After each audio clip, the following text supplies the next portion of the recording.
নমস্কার। আমি আজকে শুরু করছি তৃতীয় শ্রেণীর বাংলা একটি কবিতা নৌকা যাত্রা, লেখক রবীন্দ্রনাথ ঠাকুর। তাহলে যে কোনো গল্প কবিতা পড়ার আগে আমরা কি বলেছিলাম, আগে লেখক পরিচিতিটা ভালো করে পড়তে হয়, তাই তো। রবীন্দ্রনাথ ঠাকুর সম্পর্কে তোমরা আগে নিশ্চয়ই জেনেছো। রবীন্দ্রনাথ ঠাকুর কবে জন্মগ্রহণ করেন, কবে মারা যান, তিনি কি ধরনের গল্প লিখেছেন, কবিতা লিখেছেন তিনি, আমি আজকে আরেকটু বলছি। তিনি ছোটদের জন্য যেরকম গল্প কবিতা লিখতেন, বড়দের জন্য সেই রকমই গল্প কবিতা লিখতেন। তিনি যে ঘরটার মধ্যে সারাক্ষণ বসে থাকতেন, ঘরে একটা ছোট্ট জানালা ছিল, সেই জানালা দিয়ে তিনি বাইরে যা দৃশ্য দেখতেন, বাইরের প্রকৃতি, কে কে স্নান করতে আসছে, স্নান করে চলে যাচ্ছে, পাখিরা গাছে গাছে খেলছে, সেই দৃশ্যগুলো তিনি যেন তার গল্প কবিতার মধ্যে সবসময় তুলে ধরতেন। ঠিক আছে। এই নৌকা যাত্রা কবিতাটার মধ্যে কি আছে, একটা শিশু মনের কল্পনা আছে। শিশুরা কোথাও ধরো সাত সমুদ্র, একটা সমুদ্রে ঘুরতে গেল, পুরীর সমুদ্র বা দীঘার সমুদ্রে ঘুরতে গেল, ঘুরতে গিয়ে সেখানে কি কি হয়েছে, কি কি তিনি উপলব্ধি করেছেন, একটা শিশু কখন ঢেউ আসছে, ঢেউটা কেমন আসছে, সেরকম যেন তারা মানে শিশুরা বাড়িতে এসে মার কোলে শুয়ে সেই গল্পগুলো বলবে, এবং এইসবের মধ্যে দিয়ে তার যে কল্পনাটা উঠে এসেছে, সেই কল্পনাটাই যেন এখানে রবীন্দ্রনাথ ঠাকুর এই কবিতাটার মধ্যে তুলতে চেষ্টা করেছেন। তোমরা যেমন অনেক সময় কোথাও ঘুরতে যাও, মামা মামি, তারপর জেঠু কাকু কাকিমা এদের সাথে যেমন ঘুরতে যাও, মা বাড়িতে থাকেন, ঘুরতে গিয়ে তারপরে বাড়িতে এসে আগে কি হয় কাজটা, আগে মাকে সব গল্প বলা, কোন বন্ধু কি করেছে, কোথায় গেছো ঘুরতে, কোথায় খেতে গেছো, এরকম তোমরা নানান রকমের গল্প করো।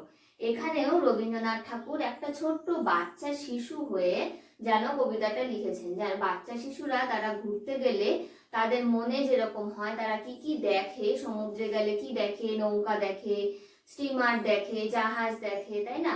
বিভিন্ন রকম সমুদ্রের ঢেউগুলো, কখনো ঢেউটা আস্তে আসছে, কখনো জোরে যাচ্ছে, এরকমও হয়। তো এইরকম তিনি যা যা দেখেছেন তাই তিনি যেন কবিতার মধ্যে তুলে ধরেছেন। এখানে দেখো কবিতাটার মধ্যে একটা ছবি আছে, এই যে একটা নৌকা, এই নৌকাটাকে কি বলে বলো তো, পাল তোলা নৌকা। এই যে পাল, পাল মানে হচ্ছে নৌকার ওপরে মানে কাপড়ের একটা পর্দা থাকে, সেটাকেই আমরা বলে থাকি পাল। এবার দেখো এখানে কয়টা পাল আছে, এখানে দেখো 1 2 3 4 5 6টা, এখানে 6টা পাল আছে, তাই তো। তাহলে আমরা এই ছবিটা, আর এটা কি সমুদ্র, তাহলে সমুদ্রে নৌকা যাচ্ছে, নৌকাটার মধ্যে কয়টা পাল আছে, 6টা বা 5টা পাল আছে, তাই তো। একটা ছোট আছে, 5টা বা 6টা পাল আছে। আমরা এই ছবিটা থেকে এইটুকু বুঝতে পারি, নৌকা যাত্রা, কবিতাটার নাম নৌকা যাত্রা, যাত্রা মানে কি যাওয়া, আর নৌকা মানে তো সমুদ্রে বা নদীতে যে ছোট ছোট যানগুলো চলে সেগুলোকেই বলা হয় কি নৌকা। তো তাহলে নৌকা যাত্রা মানে নৌকা করে কোথাও যাচ্ছে, আর আমরা ছবিটা দেখতে পেলাম সমুদ্রের ছবি আর নৌকার ছবি, তাই তো। তাহলে এবার আমরা কবিতাটা বলি। মধু মাঝির ওই যে নৌকাখানা বাঁধা আছে রাজগঞ্জের ঘাটে। মধু মাঝি, মধু একটা মাঝি, সেই মাঝির নৌকাটা রাজগঞ্জের ঘাটে বাঁধা আছে, কারো কোনো কাজে লাগছে না তো, বোঝাই করা আছে কেবল পাটে। সেই নৌকাটা কারো কোনো কাজে লাগছে না, নৌকাটা বোঝাই করা আছে পাটে, মানে পাটে ভর্তি করে দেওয়া আছে নৌকাটা। আমায় যদি দেয় তারা নৌকাটি, আমি তবে 100টি দাঁড় আটি, পাল তুলে দিই 4টে 5টে 6টা, মিথ্যে ঘুরে বেড়াই না কো হাটে, আমি কেবল যাব একটিবার 7 সমুদ্র 13 নদীর পাড়ে। কি বলেছে, আমায় যদি দেয় তারা নৌকাটি, তবে আমি তবে 100টি দাঁড় আটি, তাকে যদি নৌকাটি দেওয়া হয় তাহলে সে 100টি দাঁড় আটবে, সে আর কোথাও যাবে না, সে যাবে 7 সমুদ্র 13 নদীর পার, আর পাল তুলে দিই 4টে 5টে 6টা, নৌকাতে যেন 4টে 5টে 6টা, আমরা দেখলাম 6টা বা 5টা পাল দেখা যাচ্ছে। তখন তুমি কেঁদো না মা, যেন বসে বসে একলা ঘরের কোণে। যখন সে ওই 7 সমুদ্র 13 নদীর পারে যাবে, তখন সে মাকে কি বলছে, যাওয়ার আগে, আমি চলে গেলে তুমি ঘরে বসে একা একা কেঁদো না। আমি তো মা যাচ্ছি না কো চলে, রামের মতো 14 বছর বনে। কি বলছেন, সে তো একবারে 14 বছর যে রামের বনবাস হয়েছিল, সেই 14 বছর বনবাসের জন্য তো সে যাচ্ছে না, সে মাকে এটা বলে সান্ত্বনা দিচ্ছে, তাই তো।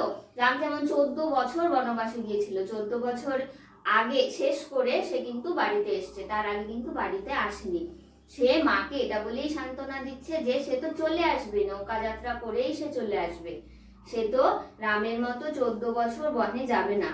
আমি যাব রাজপুত্র হয়ে, নৌকা ভরা সোনামানিক বয়ে, আশুকে আর শ্যামকে নেব সাথে। কি বলেছে, আমি যাব রাজপুত্র হয়ে, সে রাজপুত্র হয়ে যাবে, সাথে কাকে নিবে, একা তো যাবে না, যাবে আশু আর শ্যামকে সে সাথে নেবে। কি নিয়ে যাবে, নৌকা ভরা সোনামানিক সে নিয়ে যাবে। আমরা যাব মা 3 জনে, আমি কেবল যাব একটি বার 7 সমুদ্র 13 নদীর পার। সে শুধু যাবে একটি বার 7 সমুদ্র 13 নদীর পার। সে আশুকে আর শ্যামকে নিয়ে যাবে 7 সমুদ্র 13 নদীর পার। কোথাও যেতে চাইলে তোমরা যখন মাকে ছাড়া কোথাও যেতে যাও, তখন মারা সবসময় কি করে, না করে যে না এখন যাওয়া হবে না, আমি যখন যাব তখন যাবে, এরকম করে বলে। তো সেই ক্ষেত্রে তারও তাই হয়েছিল যে সে মা তাকে যেতে দিতে চাইছিল না, তখন সে মাকে এইসব বলে সান্ত্বনা দিচ্ছিল। ভোরের বেলা দেব নৌকা ছেড়ে, দেখতে দেখতে কোথায় যাব ভেসে, দুপুর বেলা তুমি পুকুর ঘাটে, আমরা তখন নতুন রাজার দেশে। কি বলেছে, ভোরের বেলা, ভোর যখন হবে তখন তারা নৌকা ছেড়ে দিবে, ভোর হতে হতে নৌকা চলে যাবে। এবার মা যখন রান্না বান্না সেরে, তখন কি ছিল, পুকুর ঘাটে গিয়ে সবাই বাসন মাজতো, কাপড় কাচতো, তাই না, আগেকার দিনে তো সেই রকম কল ছিল না। তো সে মা যখন পুকুর ঘাটে গিয়ে ওই কাজ করবে, তখন তারা কোথায় চলে যাবে, নতুন রাজার দেশে চলে যাবে। পেরিয়ে যাব তীরপূর্ণির ঘাট, পেরিয়ে যাব তেপান্তরের মাঠ। কোথায় কোথায় পেরিয়ে যাবে, তীরপূর্ণির ঘাট পেরিয়ে যাবে আর তেপান্তরের মাঠ পেরিয়ে যাবে। ফিরে আসতে সন্ধে হয়ে যাবে, গল্প বলবো তোমার কোলে এসে, আমি কেবল যাব একটি বার 7 সমুদ্র 13 নদীর পার। ফিরে আসতে সন্ধে হয়ে যাবে, সে কি বলছে, ফিরে আসতে সন্ধে হয়ে যাবে, যেদিন যাবে ভোরবেলা নৌকা ছেড়ে দিয়ে তারা যাবে 7 সমুদ্র 13 নদীর পার, যখন ফিরে আসবে সেদিনই ফিরে আসবে।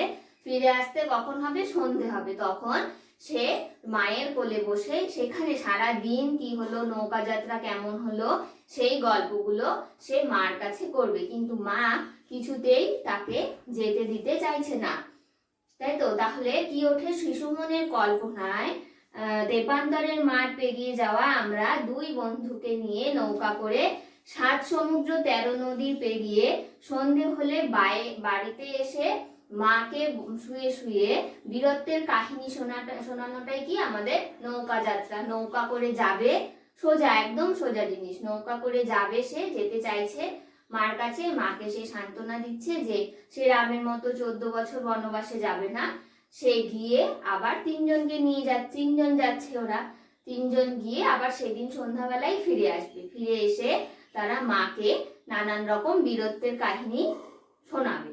ঠিক আছে, এটাই হলো কবিতাটা। তোমরা এই কবিতাটা সুন্দর করে মুখস্থ করবে, অল্প অল্প করে নিয়ে মুখস্থ করবে, একবারে পড়ে মুখস্থ করতে যাবে না, তাহলে মুখস্থ হবে না। প্রথমে ধরো এইটুকু বললে, মধুমাঝির ওই যে নৌকাখানা বাঁধা আছে রাজগঞ্জের ঘাটে, কারো কোনো কাজে লাগছে না তো, বোঝাই করা আছে কেবল পাটে। 4 লাইন 4 লাইন করে পড়লে, 4 লাইন যখন বলতে পারবে তখন আবার পরের 4 লাইন পড়বে, এইভাবে তোমরা পড়বে। এবার কিছু অর্থ আছে, আমি পাল বললাম একটু আগে, কাপড়ের তৈরি পর্দা বিশেষ, দাঁড় নৌকা বাইবার হাতিয়ার বা নৌকা চালানোর হাতিয়ার। নৌকাটা চালানো হয় ওই একটা বড় কাঠের দাঁড় দিয়ে। আমরা বাস চালানোর জন্য কি থাকে, সামনে ড্রাইভার থাকে, সেই রকম নৌকা চালানো ওই দাঁড় না থাকলে নৌকাটা চালানো যাবে না। বোঝাই মানে ভর্তি বা পূর্ণ করা, কোণে মানে ঘরের একটি নির্দিষ্ট স্থানে, মানিক মানে মূল্যবান রত্ন, পার পেরিয়ে যাওয়া, তেপান্তরের মাঠ মানে রূপকথায় বর্ণিত মাঠ বিশেষ, তীরপূর্ণির ঘাট একটি ঘাটের নাম, হাট জিনিস কেনা বেচা স্থান, রাজপুত্র রাজার ছেলে। এই কটি তোমাদের শব্দার্থ আছে, এই শব্দার্থগুলো তোমরা বাড়িতে সুন্দর করে পড়বে, ঠিক আছে। এবার আমি কিছু তোমাদের হোমওয়ার্ক দিচ্ছি, হোমওয়ার্কগুলো তুলে নাও। প্রথমে দিচ্ছি অর্থ লেখো,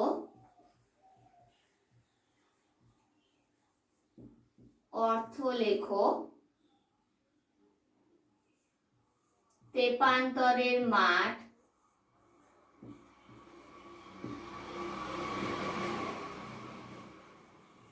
তেপান্তরের মাঠ, পাল বোঝাই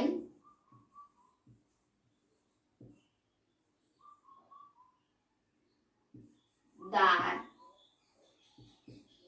আর রাজপুত্র। কি কি দিলাম?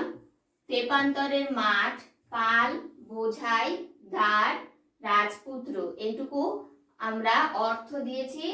আর করবে হলো লিখিত পর্বের খ নম্বর একটি বাক্যে উত্তর দাও।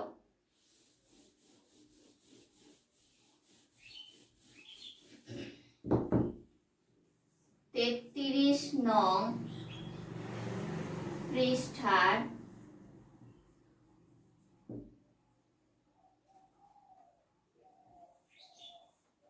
ক্ষয়ের একটি বাক্যে, একটি বাক্যে উত্তর দাও।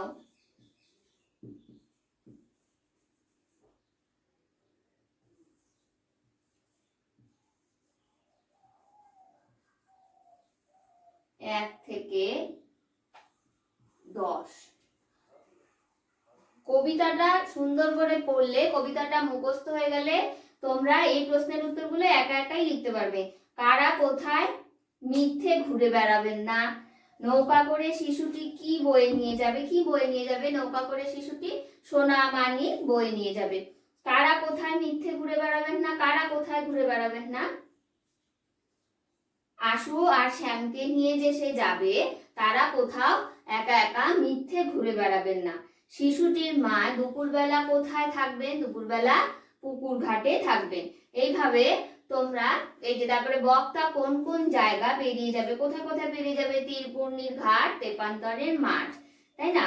তারপর শিশুটি নৌকায় করে কোথায় যাবে? কোথায় যাবে? 7 সমুদ্র 13 নদীর পার, তাই তো? 7 সমুদ্র 13 নদীর পার।